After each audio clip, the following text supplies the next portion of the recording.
Thank you for joining us tonight. My name is Mike, and I get the privilege of being the Disability Ministry Conference president. I'll be joined tonight with my good friend and partner, Reverend Melissa Brosh, as well as three excellent speakers from Riverside, Orange, and San Diego counties. Several months ago, when we all went into lockdown isolation, we made a commitment to put something on as a resource, as a training to you. Hopefully we were going to do it before the end of the summer, but we promised either by the end of the summer or at least early fall. Well, it's 24th, we're only a couple days into fall, so I think we covered it. You know, for the last 8 years, we have been putting on conferences in Southern California, in Riverside, in Orange County. And we have tried to maintain our mission of advancing quality disability ministry by creating opportunities for people to come together, to connect, and to learn, and to grow. We are still committed to that mission. Unfortunately, despite our growth, our exponential growth over the last several years, our conferences in 2020 were canceled. Apparently that's a verb now, 2020'd.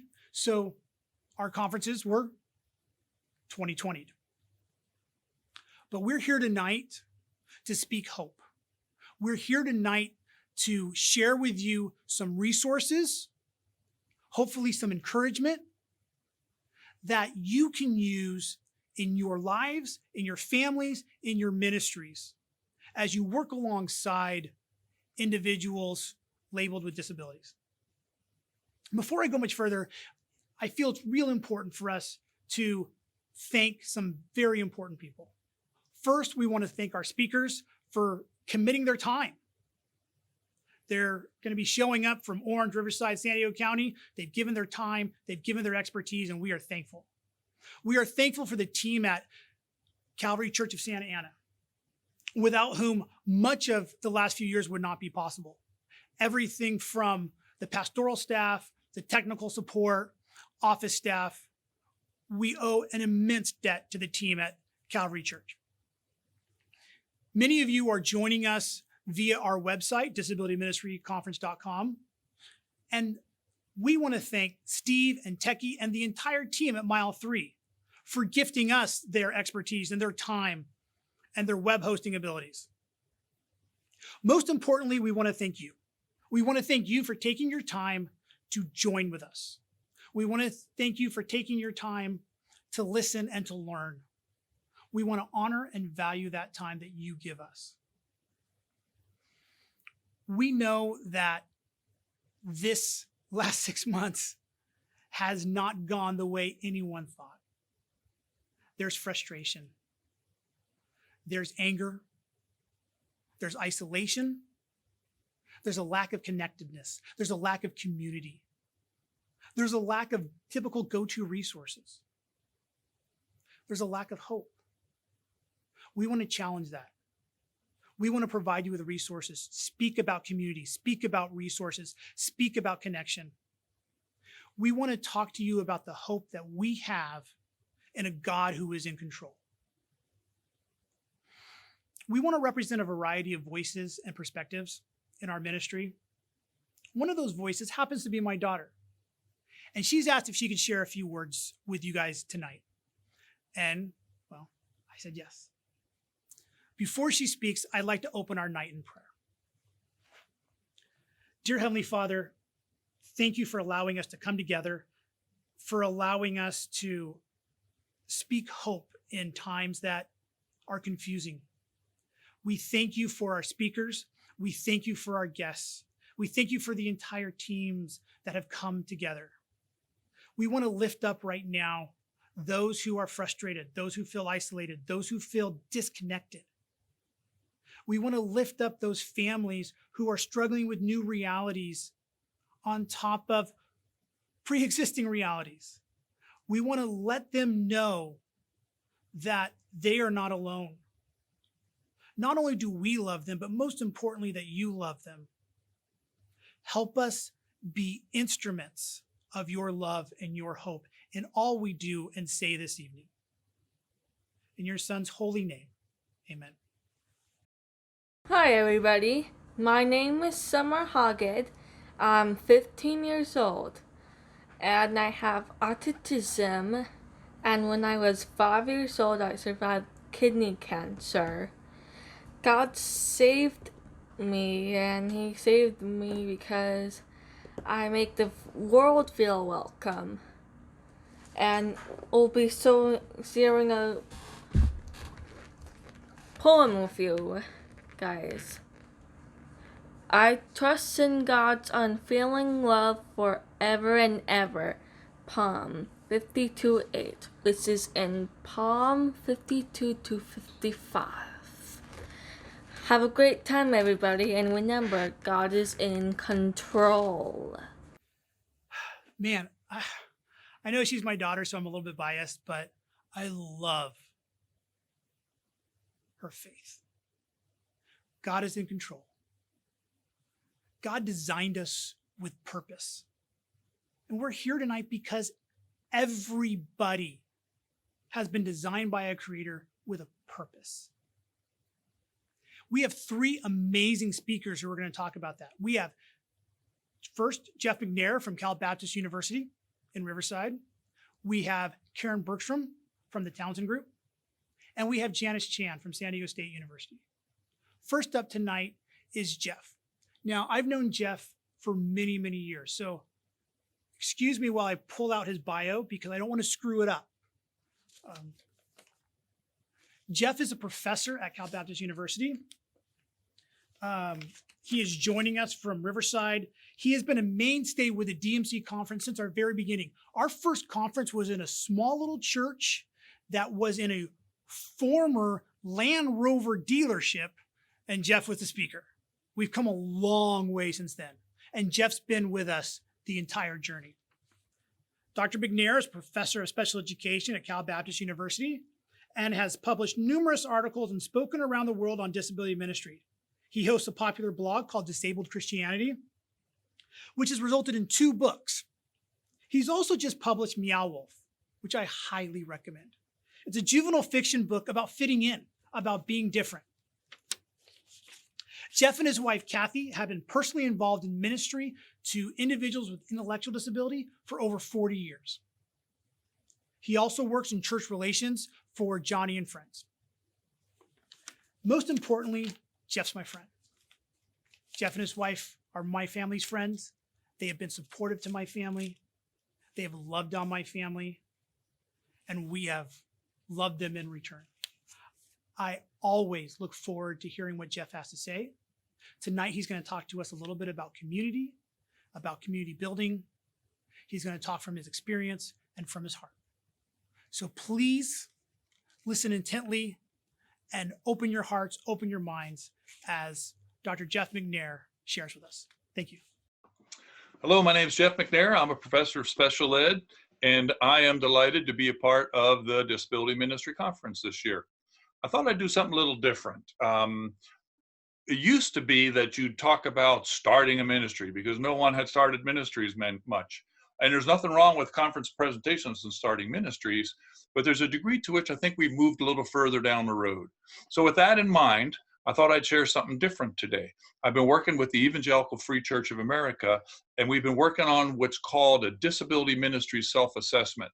So I thought I'd go through that very briefly, share some aspects of it with you, give you the website where you go to find it, and potentially you'll find it useful as something you can use yourself.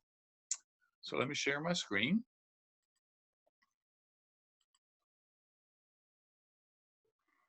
So here we go. This is called a disability ministry self-assessment, and it has a variety of different areas that are comprising this assessment. Let's dive in. The first area of the assessment that we're looking at is the notion of presence. And that is, are people actually physically present in the church? And so the thing that you would do is you would look at these questions, ask them of yourself, and then kind of ask yourself, what might me do better in this area? I'm just going to highlight a few of them in the 15 minutes we have together. without running through them all, but you can go back and look at them as well. At the very end of this presentation, I'll give you a web link where you can go and actually ultimately download this, the latest draft of the Disability Ministry Self-Assessment. So here's the first thing, the area of presence. When we're thinking about presence, there are questions we could ask ourselves. One example would be number 3 here. Is the time of assembly, when church members with disabilities spend most of their time at church, the same time that most church members come to church?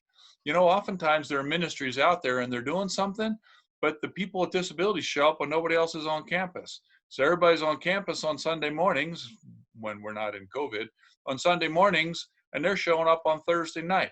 And so the question is, are all the people there at the same time so they can get to know each other a bit more and hang out a bit more? A second area would be issues related to integration. And you'll see that there will be overlap among some of these different subject headings.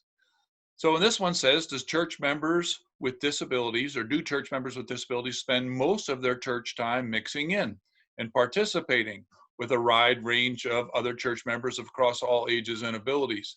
There can be a tendency sometimes to do what they call siloing a ministry. Those of you from the Midwest remember the silos where they keep the grain in and it's separated from everybody else. So you just put that there and it's stuck there. We don't want to have siloed ministries. We want to have integrated ministries. So you need to ask yourself, when people come to church, do they have a chance to hang out with a variety of different types of people? Another area to ask about is friendship. One of the things that's a huge problem is that people with disabilities aren't invited to friendship. So a question to ask would be, are church members with disabilities being invited to friendship as much as other church members are? And if you answer that, well, no, they really aren't, then a question would be, then what would be better? How can we facilitate a way that people would be more likely to be invited to friendship if they're not right now? Are the things that we can facilitate? Is there a campaign that comes from the leadership that encourage people to invite those with disabilities to friendship? Then there's the area of participation. Do the roles and activities offered to church members with disabilities imply that they are something other than regular church members? And is there a reason for the roles and activities staying that way? Are people kind of immediately dismissed as not being gifted because they have a disability, when in reality they may have a significant amount to contribute if we work towards that? And if we look and say that we are doing that, well, how do we change that? How can we facilitate that change so people are able to evidence their gifting more regularly? Sometimes our language that we use in these settings, in church settings, can be potentially problematic. So in our spoken and written language, our conversations, our correspondence, our church bulletins, our sermons, do we use fair, respectful, age-appropriate language to and about church members with disabilities? And it can be very subtle. It can be very subtle. So my wife and I work with adults with disabilities, and pastors will sometimes say, I love your kids. And I'm like, they're not kids, they're adults, and they shouldn't be referred to as kids. And so we want to make sure that our language communicates that we're all in this together and that we're interdependent, and that there's not one group that has a characteristic that's isolated just in the way we talk about them and refer to them. Another area that we could ask questions about would be issues related to settings. When we design our settings, we need to design them with a kind of openness about them. We've heard the term universal design, so that many people can access our different settings. Are the church settings physically comfortable, easy to access, welcoming, and usable by people of all ages and abilities? That's something that we want to make sure that we're facilitating at our churches, so that we don't have segregated areas. We can see this even sometimes in the way the places that are available for people who use wheelchairs. If you showed up with a characteristic and I said, because you have this characteristic, you have to sit over there, you'd say, well, that doesn't make any sense. So we want to design our environment such that, you know, if I have a friend who uses a wheelchair, he can sit next to me. He doesn't have to sit somewhere else, or she doesn't have to sit somewhere else. When we think about our community, the Christian community represented by our churches and the larger Christian community that we're a part of, when we think about a biblical vision of community, who is there? I think, unfortunately, for too long, when we thought about a Christian vision for community, people with disabilities weren't even on the radar screen as members of that community. And then you turn and actually look at the Christian community, the local church, and it kind of, supports this idea that they're not in our vision of who Christian community is. So then we ask, how can the inclusion of people with disabilities better reflect a gospel vision and therefore strengthen our church community? We can communicate so much by just what people see. And if they come to our churches and they see people with disabilities present, that in itself communicates a vision which is often different than other things that they might see in the community. And just the opposite. If they know that there are individuals with disabilities in the community and they come to the church and they don't see any of those people among us, man, it's a fair question to ask, what are we doing? What are we reflecting here in terms of our community? Are we truly representing a gospel vision if we don't see those people present from the community or a part of the community? Then there's a variety of different perspectives that will be built into different things that we do at church. One of the things is kind of the mission, the church mission statement, or other kinds of things, ways in which we do things in the church. Well, one question to ask about that is, in what ways might the process of becoming a member of this church create unreasonable barriers to membership for people with or physical or intellectual disabilities? What is it? I mean, I get it that we don't want members who are just willy-nilly in terms of their understanding of their faith, but if I understand it at a particular level, it seems to me that I should be invited to membership. And something that's interesting to me that's really funny is that in my own church, is that sometimes people will be invited to membership so they can be, or they're invited to faith so that they can be Christians, they can be saved by grace, but we don't want them as members. We don't want them as members for some reason. And it particularly comes out when we start talking about voting. And I've had people come to me and say, are your people going to be at the meeting voting on a proposition? I say, yeah, they're members. Well, how are they going to vote? I don't know. They're going to vote as good or bad as anybody else in the room. I mean, they're going to vote their perspective. And I promise you, there are people voting both perspectives in the room. So there's no reason that the church needs to be protected from people with disabilities in terms of eschewing the opportunity for them to participate as full members of the church, and instead of being treated, as Mike Hoggett told me once, treated like their members. You don't treat them like they're members, you treat them as members because they should be members. Another aspect of perspectives is, what kind of signs of growth in faith do we see among church members with disabilities? Are we actually thinking through that? Are we thinking through that a person was here and now they're here, that they've moved on some level? Are the things that we can think about, ideas that we can write down that will indicate that people are demonstrating growth in their faith? I know there are, from the adults that I've worked with, where you can see growth over time in their faith. But you have to be paying attention to it, and you have to have in mind a desire to actually see that change, in the same way that hopefully you'd have the desire to see that change in those without disabilities. There's an aspect of bringing people together too, relative to this idea of growth in faith, that when we try to do faith growth or growth opportunities or discipleship and the people are together, it's going to change the way that we do discipleship. Oftentimes our discipleship efforts now in the church seem like they're so intellectual, where, even when we interview people, we'll ask them questions because we want them to give the right language and say the right words. And if they say the right language or say the right words, then obviously they are people who can be a part of membership.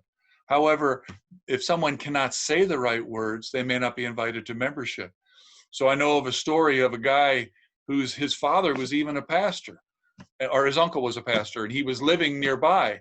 And every night he'd go to bed and sleep on his hymnal because the family wouldn't give him a Bible, because they said he couldn't understand it and stuff. So here's a guy who's desperately saying that he wants to be a part of the body of the local church, And yet we, for some reason, don't want him to be a part. And so he, even though with all his efforts, he's screaming that he wants to be a member, we're keeping him from that. We want to make sure we don't do that. We want to make sure that people can demonstrate a level of faith to the degree that they're able to. And oftentimes that faith is best demonstrated in what they do. When you have people with intellectual disabilities in particular in our groups, oftentimes their faith will be seen in what they do, the way they care for others. And that is at least as important as what they might say. Few of these just to end it. And that is that everything I'm talking about here can be characterized under the larger heading of what would be called cultural change. We need to facilitate cultural change within the church, because a lot of the barriers that people with disabilities have faced have been barriers of culture, where we've gotten used to doing things a certain way and we don't want to change to do things a different way. And so we end up having people not being able to be a part because they interfere with our culture, rather than because of other reasons which maybe could be used to exclude them. And one of the major cultural factors is social skills. But let's look at this last one here, 19. In what ways do the church's core values and mission reflect the changes that need to happen for the church to really include people whom society has devalued? You know, I will have my students interview pastors, and pastors will always say, we love people all the same. Anybody who comes to the church, we love them the same. And that can sound okay, but if people have no ability to get to church because of physical or intellectual disabilities, then our core values need to change. Our core values should not be, we're going to wait here and we're going to love everybody who comes. Our core values should be, our core value is we're going out in the community, finding people who need to come to faith and bringing them in, particularly people who have the inability to come in because of disabilities related to physical, intellectual, other types of disabilities. That is a core value change. We're not going to love people who just come here. We're going to love those people too. But we're going to go out and grab and bring people in who would benefit from being a part of us if they only had the ability to come, but they don't have the ability to come. Huge core value change. Well, I hope this has helped a little bit just in thinking through kind of the growth and maturity. It's great that we have ministries, but our ministries over time have to continue to mature and mature and mature. I remember seeing a sneaker commercial one time on a billboard that said, better has no endpoint. Better has no endpoint. We need to have a vision in mind of where we want to go and take small steps towards trying to reach that vision. There's the website for the EFCA.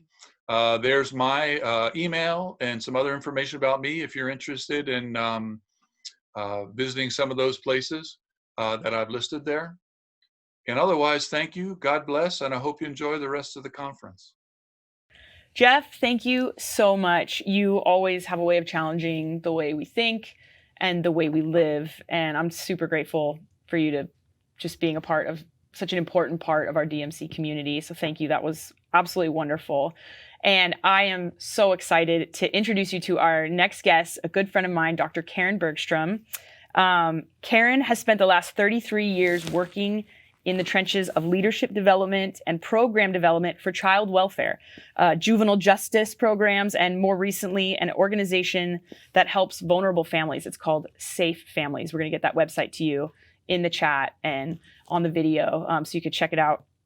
But she is passionate about the community coming together to provide support, connection, and healing. Karen has a strong belief that the institution of family upheld by the local church is the primary place of healing. And I'm just so excited to get her unique psychological perspective about how learning to deeply connect with each other can impact our disability ministries. So welcome with me, Dr. Karen Bergstrom. Hello. Hey, Karen. Good How to you be doing? here. Great. Good. Great.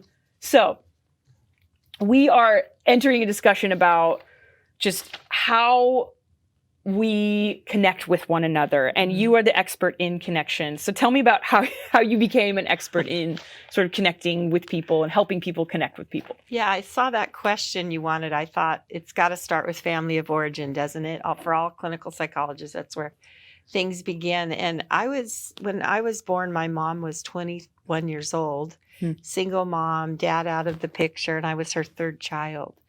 So I was born basically into a welfare family, single mom. And as you can imagine, connection was an important factor because the rest of the world wasn't really quite working. There was quite a bit of drug abuse and addiction. And yet within that system between grandparents and neighbors, eventually my mom remarried when I was 5. Wow. And the local church became a spiritual family. And so I think why I'm an expert is it started pretty young, the power of connection and the power of family. When everything else wasn't working, that was. Wow. So you've lived it and then you studied it ultimately. Yeah, and grew to, be interested in how does family and the healing power of family really work? Wow. Why does that really work? Wow, that's really cool because we are, everybody joining us today is connected with their spiritual family church communities, and we're trying to do this connection thing better. So we are in a time like of isolation. Obviously, COVID is separating everybody, and the whole world is in many ways more isolated than ever before. But this is a huge blow to families and individuals with disabilities who can maybe sometimes regularly feel isolated and now feeling just extra isolated. And I think sometimes I wonder, how important is it that we're connecting? Like, how essential is a sense of connection that we have with each other? Yeah. I love the word essential because it is essential. In fact, I wrote my life's mission statement years back, and it was to eradicate social isolation through the healing power of family. This was pre-COVID. Wait, say that again. That was so good. So good. You want to use it? I want to write that down. Eradicate social isolation through the Eradicate. healing power of family. Eradicate social isolation through the healing power of family. Wow. Right. And family can be your church small group. It can be your own spiritual family, your own family of origin, good friends, and so forth. But I don't know how else.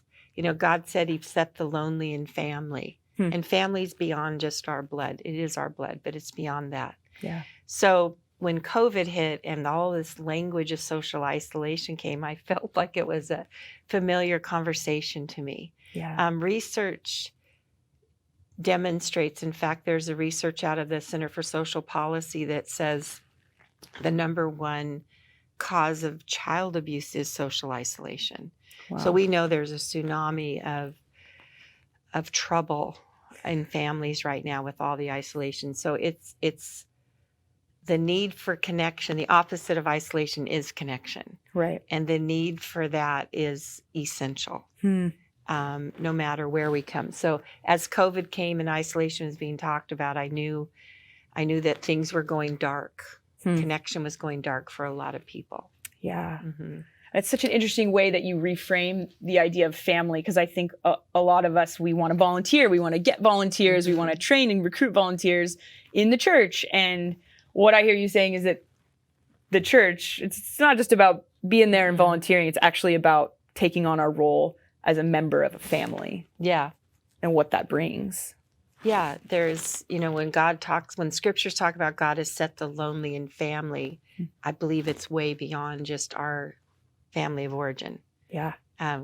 Way beyond that. So, yeah. So I like to say attachment or connection is a one size fits all.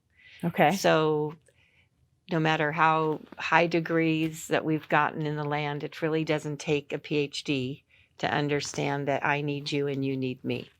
And I always picture God up there creating all these unique people with all different fingerprints. And then He said, how am I going to get them to hang out together? Like He gave us our individuality, but then He needed us to be together. Yeah. And so the fancy psych word for that is a needs-based attachment. NBA has nothing to do with tall people playing basketball. NBA in the psych world is needs-based attachment. And so the way we connect is through our need. My need to be affirmed, my need to be validated, my need for insight. And that is the way you and I bother with each other. Right. It's the reason we kind of have an inerrant need to connect with each other. We all have it. Any human has an inherent need to connect with each other. And when that's removed through things like what we've just lived through with COVID, there's a lot of social ills that come from that. Yeah. But the need is across the board. There's nobody from even like a human or psychological perspective. There's nobody that doesn't need it. Nope. Whether It's inherent. whether you And- have a disability, whether you don't have a disability, we're all on the same playing field with that. It is the creator has placed that within us. And neuroscience supports that. Theology supports that. Psychology, all disciplines support that we are created to need each other. And attachment is a need of all humans. It's inherent. Wow, that's really powerful. Mm-hmm. So my next question is then, how do we do that? How do we do it? How do we do it? How do we, I love that you've leveled the playing field a little bit, because I think oftentimes disability ministry can sort of get sidelined in church ministries. Well, it's just like, oh, it's like a niche, or it's that thing. Mm-hmm. And with attachment being completely across the board, everybody, then that means that we all got to have big work to do Yeah. in terms of connecting, regardless of a disability or anything. And so how Yeah, do it is we- our common place we stand together. right, That is a commonality of all. Yeah. that's our common ground. Uh-huh. Wow. That's really powerful. Mhm. So are there certain things that, I mean, we all need it. So am I just like ready to go? I'm ready to connect. Like, I feel like hugging you right now even. Yeah. But like what are some tools or things that we could do to grow in our ability to truly connect and not walk around isolated? Yeah. I think the very first thing is to know what you need. So especially in working in any ministry and working in the disability ministry, is if you come in with a deficit of your own fuel, you know, if you don't have something to give, then that's exactly what you'll bring, is not much. So the first thing is just to know what you need. Okay. You know, John Townsend wrote a book called People Fuel, where he identifies 22 relational needs. And I remember that project was 16 relational needs. And by the time the book came out, we were at 22. So there is a number there of something, but it's around 22 different kinds of needs. It's very complicated. It's very complicated even right now to know what do I need? Interesting. Because if I don't know what I need and I can't let you know that, then it's going to be difficult for me to get that need met. So the first thing is to know what you need. The second is to have the ability to ask for it. Okay. And I'd be interested to hear from you, you know, working in a disability ministry, how does somebody ask for what they relationally need? Right. You know? Yeah. You know, it's interesting because I was thinking about, I'm picturing a couple different scenarios, one of which me as a volunteer, as a leader, walking into a room trying to connect with maybe some of my young kiddos that need buddies, or I'm trying to connect with other adults, Mhm. disabilities or whatever. If I come into that setting and I'm not aware of what I personally need Mhm. and what my own deficits are, or even how to get those needs met, whether it's from the participants themselves or from someone else, Yeah. you're saying I come showing up short-handed You or, come in with a deficit. okay, Like you can't, I love saying you can't give what you don't have. right. And so anybody in ministry, whatever ministry you work in, you've got to come fueled up and prepared. So a lot of that is knowing what you need yourself Right. and making sure that those needs are met Yeah. and that you've been able to receive those needs. So you Right. show up ready to go. Then the next thing is just to help others identify what they need. Right. And that's, I think too, as a mom of a child with a disability, Mhm. sometimes like what my needs are not ever, nobody seems that interested, you know, Yeah. or even what her needs might be. And Mhm. so that definitely makes sense in terms of as an approach in ministry, not only to know as leaders what our needs are and be able to articulate them, but offer spaces for our Mhm. families and our friends to say, what do you need? And let me help you process that. Yeah. They talk about, like on airplane rides, you hear the stewardess or the announcer tell us, if we go into any kind of crisis, make sure you have your mask on first. Right. And then when you're fueled, have enough oxygen, you'll help others. And Yeah. so I think with, in ministry, that is really, really important. Yeah. Just make sure you have your oxygen mask on so that you're there to Yeah. help others. So That's awesome. Mhm. Okay. So know what you need, communicate what you need, mhm. and and just engaging your heart, being really aware of what am I feeling right now as I Mhm. walk into this room? I'm feeling a little anxious. I don't know I don't know what I'm doing. Just being really able to regulate what you need and regulate your own and welcome your anxieties and welcome your uncomfortableness. And in that, you will be able to offer comfortableness and belonging to someone else. Right. That's so crazy because oftentimes one of the biggest things people say to me is, I couldn't do what you do because I just don't know what to say or I don't know what to do. And they're presenting with all this anxiety. And I'm so grateful to hear you say that because it seems like the tool to connect would be the ability to say, what's going on inside of me and my own anxiety, and let that teach me Right. how to connect. It's Yeah, the interesting. tool to connect is to feel connected to yourself. And then, Okay. Wow. then your eyes will sparkle Right. and your stance will be a lean in. Hmm. But if I'm worrying about what's going on inside of me, I can't notice you. Right. I might be able to perform tasks that you need, Right. but I won't really be able to offer your heart. Paul talks about in Ephesians, he's in jail, being persecuted. I don't know what else was happening to Paul, horrible stuff. And the thing he asked for was to the church, could you open wide your heart to me? That was his request. I'm like, don't you want a meal or a file to break out of jail? But that's what he wanted. Right. Could you open wide your heart? So I believe that term, open wide your heart, is could you open up to me? Could Wow. you be available? And the only way to do that is to be full yourself Wow. and connected. Okay. So you got your own Dang. work to do. Yeah. It's I'm work feeling of that. your own. Yeah. It's our own work for us to go and then be available to others Wow. for connection. Awesome. Okay. I'm getting it. It's know your needs, communicate your needs, open up your heart to know what's Know going your on. needs, communicate them by asking for them to be met. And the big thing is then to receive. Okay. And I imagine for ministry for me is a place I do receive. So that is a place my needs are met, where I can go Right. and love and be loved Yeah. by others. So it's a wonderful experience. A lot can happen in that connection. Yes. Yeah. To receive. Uh-huh. That is really powerful. I do think some of my most deeply spiritually transformative moments have been in receiving love from even a kid who's Right. nonverbal and swinging in a swing, and we're Right. hanging, and there's a deep connection there. That's Right. And powerful. I'd call that connection. Yeah. That is connection. It's Right. very sacred.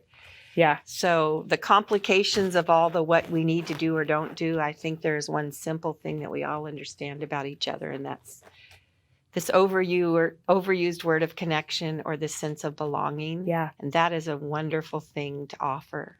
Right.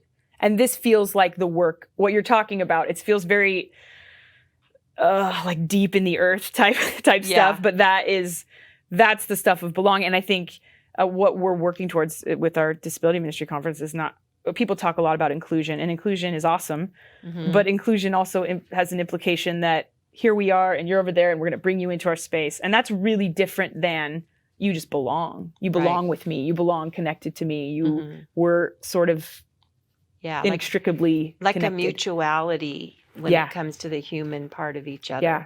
There's a mutuality, and it's not a one down, I'm here to help you. Right.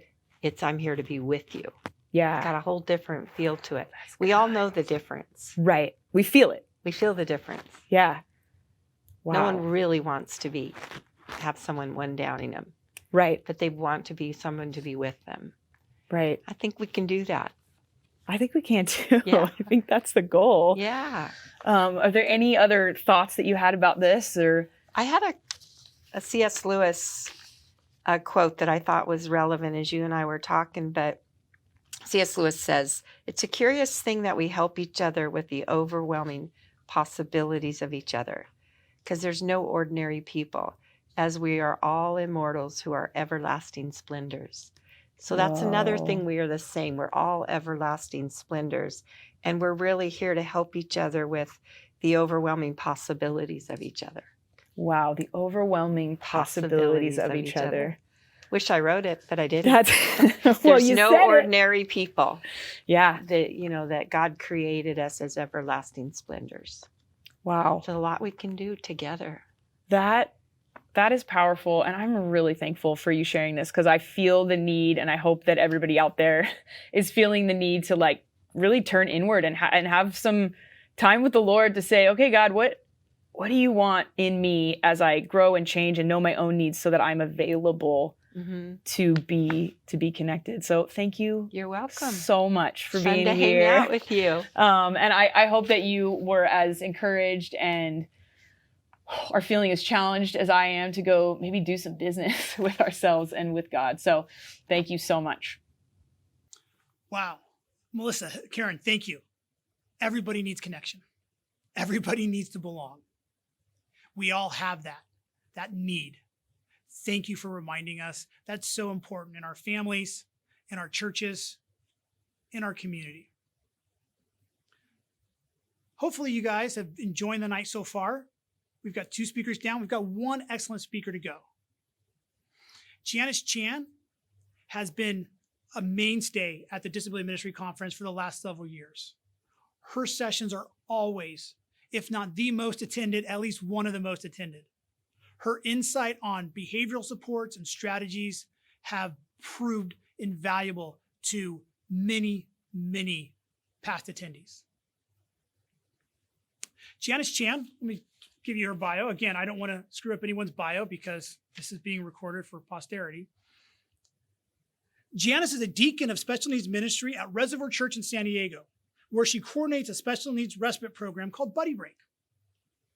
So that's what she does on the weekends. In her day job, she specializes in training adults to use ABA, Applied Behavioral Analysis, with young children with autism.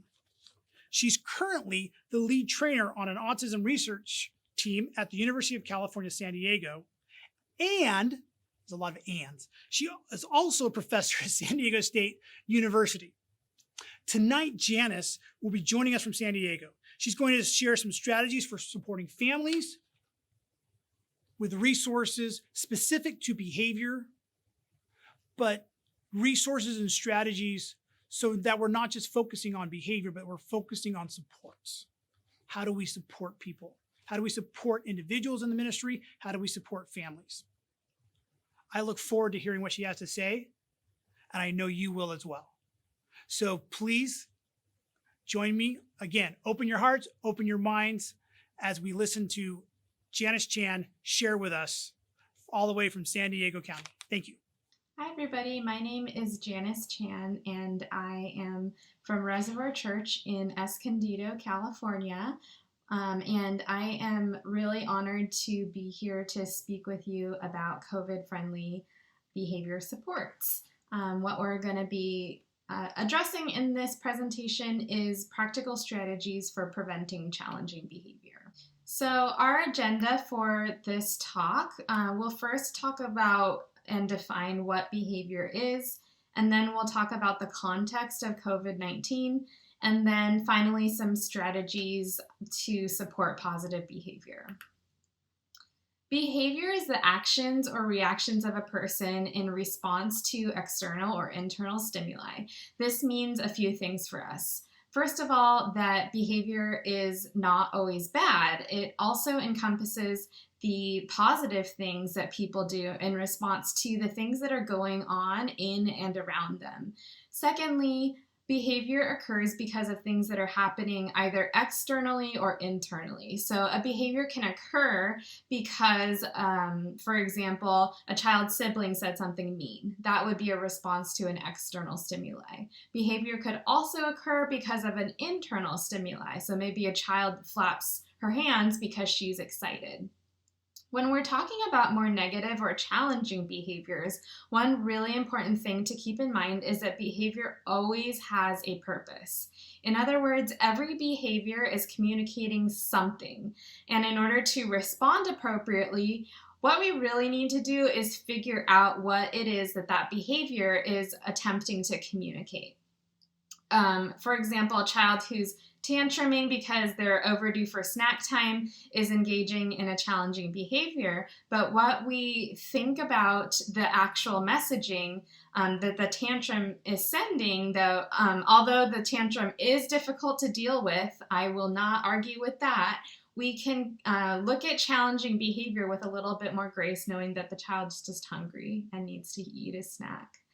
Unfortunately, I don't have enough time to really properly cover how to respond appropriately to challenging behaviors because of that intricacy of needing to know what the reason of that behavior is. So what I'm going to do in this session is focus on and discuss some things we can do to prevent those challenging behaviors from occurring in the first place.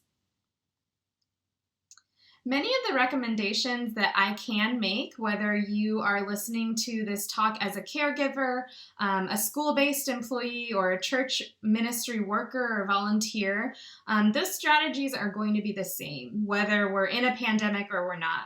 The truth is that many of these strategies are going to be helpful no matter what situation our world is in. And so why you're probably asking then, why are you even having a presentation about COVID-friendly behavior supports? Because what COVID is doing is bringing to light really the importance of using some of these strategies. There was a study done recently, very recently, on students in the epicenter of the COVID crisis that revealed that children and adolescents in China have elevated rates of anxiety and depression.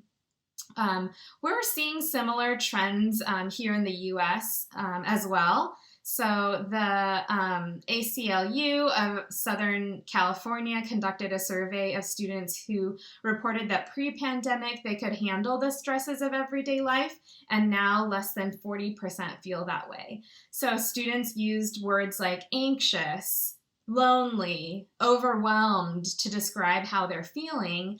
And this study didn't really specify whether they polled students with disabilities, but I think it's safe to assume that even if it's expressed differently, our children with disabilities are similarly affected. Another consideration is the traumatic experience of going through a pandemic. I believe it's important to presume competence in our children and students with disabilities, and even though if they're too young or cognitively might not fully grasp what's going on in our world, they not only can understand and feel the anxiety that we as adults give off, but they also likely take in more than we realize. Difficulty with sustained attention, emotional dysregulation, disconnecting from others, those are all signs of a response to a traumatic situation. And so what we're dealing with here is, that a lot of kids probably are having kind of a trauma response to what is going on in our world. And I don't mean to say these things to scare you or sound the alarm that your child might have mental health concerns, but to hopefully just highlight the role that COVID is playing on mental health and emphasize the importance of using some of these behavioral strategies. So my first tip is to provide clear instructions and expectations. In special ed, what we refer to this is priming. It's giving a heads up for what's going to occur in the future. This is important for ongoing events like knowing what to expect about distance learning, and it's also important for daily behaviors like how to wash your hands. One way to provide clear instructions and expectations is to simply provide verbal reminders. Something like, don't forget to sing happy birthday when you're washing your hands, or remember, if you need help, you can ask for it, or you have 2 minutes left before we're going to have to go back on Zoom with your teacher. Another thing to keep in mind is that many individuals with autism process visuals more easily than they do process words. So that's why I've added plus visuals up on this slide, is because, adding those visual supports, like a picture of a birthday cake on the bathroom mirror, might help remind a child to wash their hands for the correct length of time.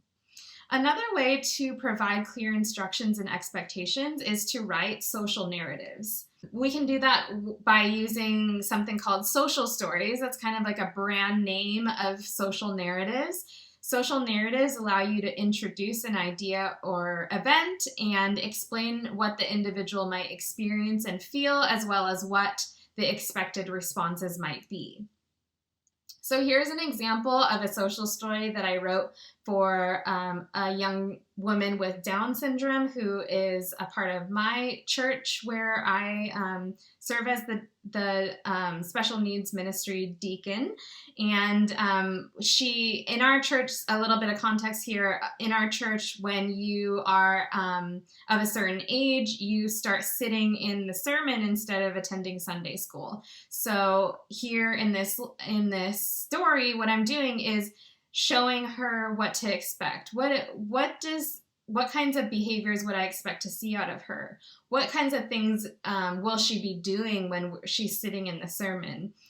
Who can she ask for help? You know, those kinds of things are all going to be included in that social story. And there's a lot of social stories already written, especially with regards to COVID-19, like what distance learning looks like, how to wear a mask, what is a pandemic, what is COVID-19. All of those things are pretty much already written, and I will include links for those in the materials that I send for this presentation.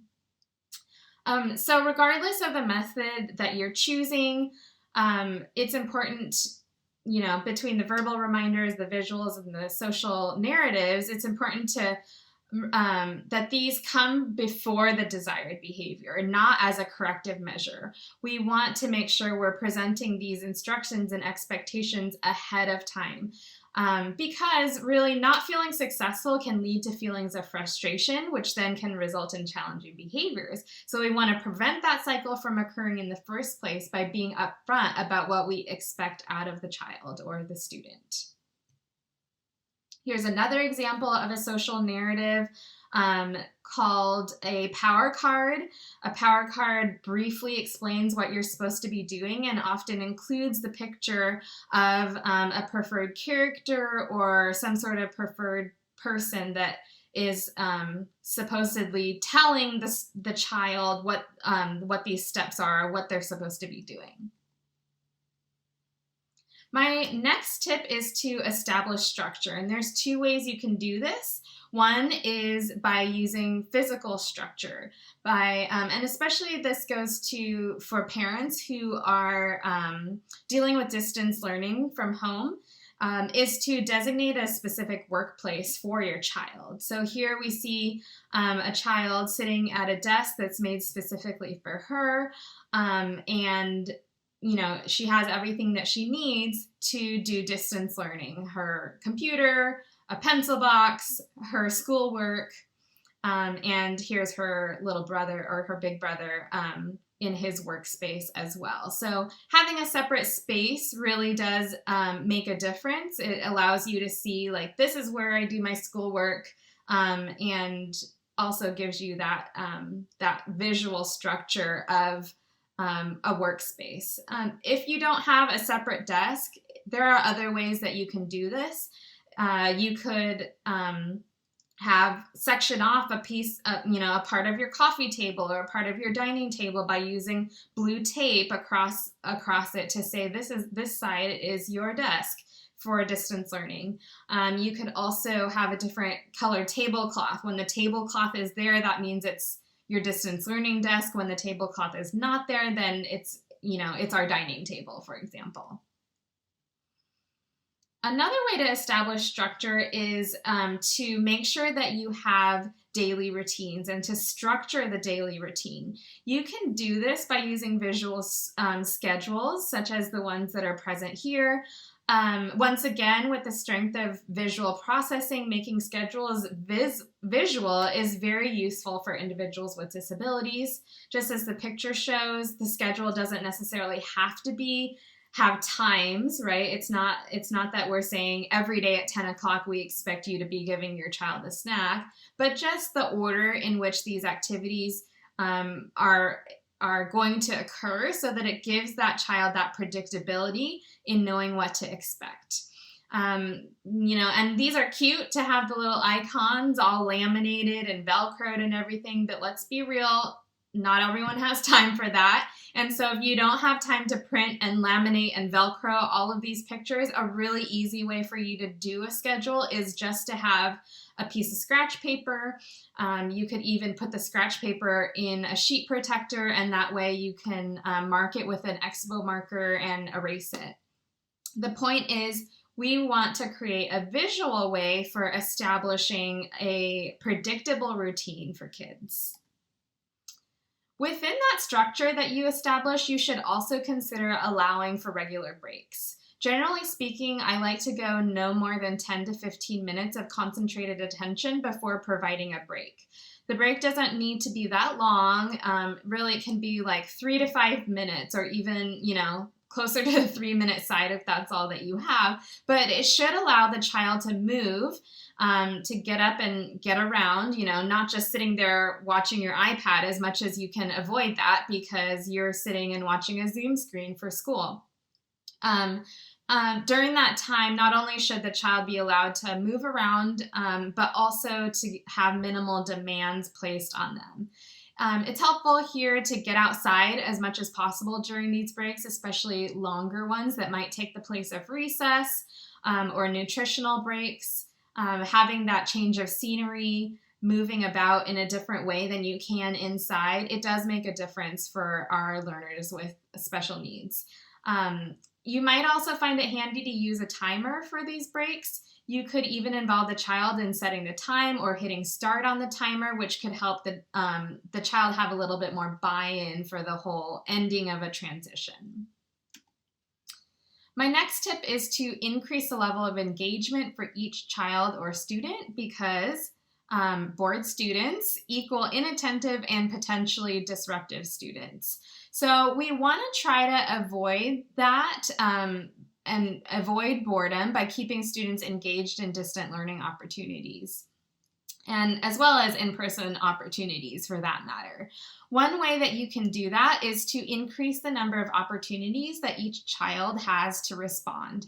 In other words, increasing the pace of the lesson from the child's point of view.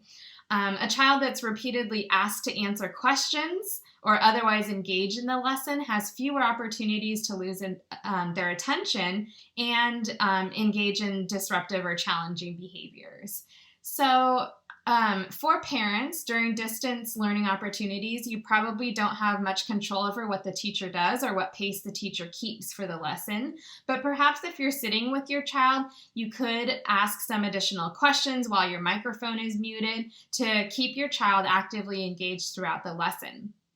For the ministry volunteers on this webinar, whether you're teaching in person, if your church is back in person and children's ministry is back up and running, or you're providing those opportunities for learning online, think about the pace and how many times each student has an opportunity to respond. If you're teaching a large group of students and you're rotating between all the students in the group so that everybody responds to a single question, it might be a really long time before the first child gets another turn to engage. So what else can they do in the meantime? Is there a related activity they can do that's quiet, like a coloring sheet? Or is there another way you can ask the question so that there isn't such a long pause? For example, turn to someone next to you and tell them how you're feeling would take a lot less time than asking each child individually. Another strategy is to change up the way that students respond to the instructor. Maybe sometimes they're gesturing to the camera, sometimes they're responding verbally, sometimes they're holding up a picture that represents their response. It's important to think about all the different ways that they can communicate their messages and provide those opportunities so that it keeps the child on their toes and reinforces the many different ways that they can communicate. My final tip is to catch the kids being good. By this, I mean to verbally acknowledge their good behavior. Unfortunately, kids spend a lot of time being corrected. Sometimes that's deserved, but this is especially true for children with more challenging behaviors. So we want to make sure that learning is a positive experience for them by acknowledging when they do good things during learning opportunities. As much as possible, we should try to be specific in what behavior we're praising. So rather than just saying good job, we might say something like, that's great, you're a great reader. We should aim to have a ratio of 3 positive statements to every corrective statement. So it really needs to be an intention on the part of the adults that are around the child to look for good behaviors during the lessons. So in summary, we quickly discussed 5 proactive strategies to support behavior during COVID-19, providing clear instructions and expectations, establishing structure, taking breaks, increasing engagement, and to catch them being good.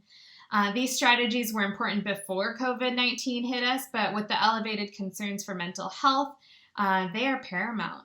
Whether you're a parent who has been managing distance learning for your children at home, or a ministry staff or volunteer who's preparing for your ministry to start back up again, I hope that you were able to walk away from this presentation with at least one strategy that you can use to help promote positive behavior. As I close, I want to give a word of encouragement to those who are church workers or volunteers. Whether your church is coming back to meeting in person, or you're seeing the students in your ministry regularly or not, I really do encourage you to reach out to the families. Families that are affected by disability are going through some really tough times right now. Between worries about the virus, whether distance learning is effective for their children, balancing working from home and Zoom meetings for literally everybody in the family, there is a lot for them to take on and a lot to manage. And thinking about ways that volunteers in your ministry can serve these families is going to go a long way. For example, picking up groceries for them, volunteering to provide tutoring or respite, even just calling them regularly, get prayer requests from them, and checking in on those prayer requests. These are all really easy ways to begin supporting our families that need this support more than ever right now. And to the parents and other caregivers out there, we see you and we're in awe of how you've been doing your very best to keep your families afloat during this time. And we pray for your continued hope and perseverance through the ups and downs of these times. Thank you very much. Thank you so much, Janice. We totally appreciate the practical tools and techniques you always give us at all of our conferences, and this is no exception. So thank you so much. And thank you to all of you who are watching and attending our live stream event. We are so grateful to have you partnering with us and watching and learning, and it feels good to minister together. So thank you so much. And thank you to Jeff and Karen and Janice. Your wisdom and expertise is just so valuable to us, and we appreciate it. I would love for you to partner with us, continually taking part in our events. But I also want to offer you an opportunity to partner with us by donating. We are a nonprofit, and the more resources that we have, the more resources we can give. So if you feel led to donate and to partner with us, go to disabilityministryconference.com and click donate. We are definitely having a conference in April. How it's going to look is to be announced, but we are definitely having it. We are very committed to constantly producing quality disability ministry content for you. And so lastly, I just, again, want to say thank you. And I pray that your heart is full, that your mind is sharpened, and that you feel led to make movements forward to foster a greater sense of belonging in our communities. Thank you.